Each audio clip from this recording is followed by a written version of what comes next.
Hey everybody, John Franklin Reviewer back with another movie review, and this one is Black Panther on DVD.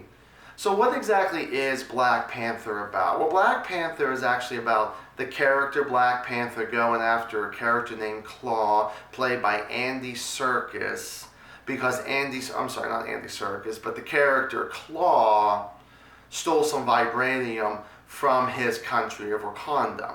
So that's what he wanted to try to do. Is pretty much he's just like, you know what, you stole something, I want it back. So what exactly did I like about the film? Well, one thing I gotta say is, even though I know it's a fake world, which is Wakanda, honestly, I really liked the world that they had. I really thought it was really cool. Now, other stuff that I would say I liked, or I'm gonna go with the okay on this one, is the action scenes and the humor. Gotta talk about those ones always in a Marvel film. Well, the action scenes is always like, in this film, it's like one or two that's really good, one or two that ends up being okay, and then it kind of goes back and forth. So it's like a 50-50 with me. And same thing with the humor. I felt like a lot of the humor was good, and some of it fell very, very flat. Now, I'm not going to say, oh, it's a huge Thor Ragnarok thing, because I feel like they go a little bit more into the serious and then into the humor part, which is fine. That's what they want to do. That's how they ended up directing and then writing, and that's perfectly fine on that. Now, Chadwick Boseman, I gotta say, as Black Panther, was actually okay having his own movie. Now, other actors I thought were good was Forrest Whitaker was actually pretty good. He actually played Black Panther's uncle, or one of his uncles in the film, and it's Forrest Whitaker. Even in bad movies, he's always the one that's good in the movie here. Andy Serkis, I mentioned. You know, the thing is, as Claw, the first time I ever remember this character was in Avengers 2, Age of Ultron, and of course Ultron's the one that chops off his hand, so that's why he has the dummy hand.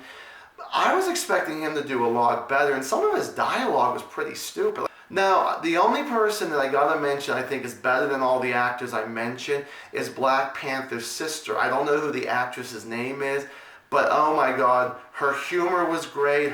She knew how to use guns, so I liked her action scenes and all that. And she's like the tech science person, and I thought that she did such a wonderful job. And she was able to balance out her scenes with action and humor and the drama, and I thought that really worked very well. Now, stuff that I did not like. Well, the first thing I want to talk about is the length of the film. The film actually felt like a 3-hour movie, and it was clocked in at 2 hours and 15 minutes long. But it felt longer, like I said, and there were a lot of times that there were scenes that were very slow and boring, and I was just like, oh man, can we kind of get to the next good scene here? And sometimes it felt like it took a while. I get that this is the first Black Panther, and you think maybe it could have been an origin story, but he already had the Black Panther suit. I felt like Captain America was more of his origin story to a point, and I really was expecting a little bit more out of that.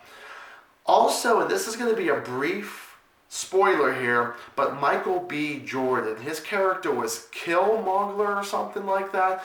He's actually the villain. He ends up playing the bad Black Panther. Now, how you become Black Panther, you have to actually do one or two ways. Is that you have to be son to a king that's going to have the throne and you'll be next, or you could be a challenger and you beat him, you get the throne. And that ends up happening at one scene. And people, like, I gotta be honest, a lot of other movie reviewers on YouTube was saying about how much Michael B. Jordan was really good and a great villain.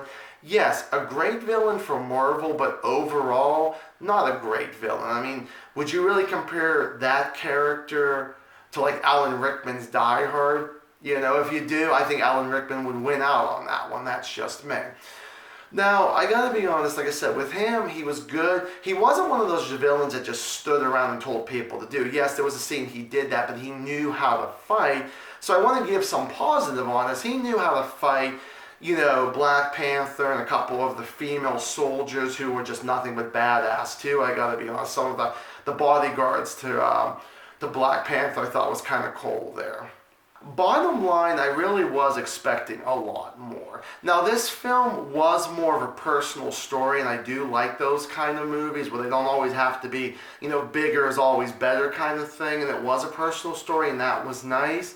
But I still was expecting a lot more from Black Panther. I felt like that there could have been maybe a rewrite or two on this to make to really pump up the dialogue, or even if it wasn't the script, it was the actors that maybe felt a little lazy at some points. Is Black Panther himself. He was so good in Captain America Civil War. He was one of the best things in that movie. Him and Bucky had, I believe, 2 fight scenes, and I really thought those were the best things in the film. The rest of the actors did a great job too, but bringing in Black Panther to take on Bucky, I thought was awesome in that.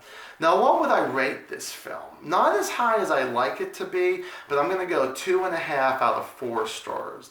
So I want to say thank you guys so much for watching another movie review. Once again, it was Black Panther. And as always, stay awesome.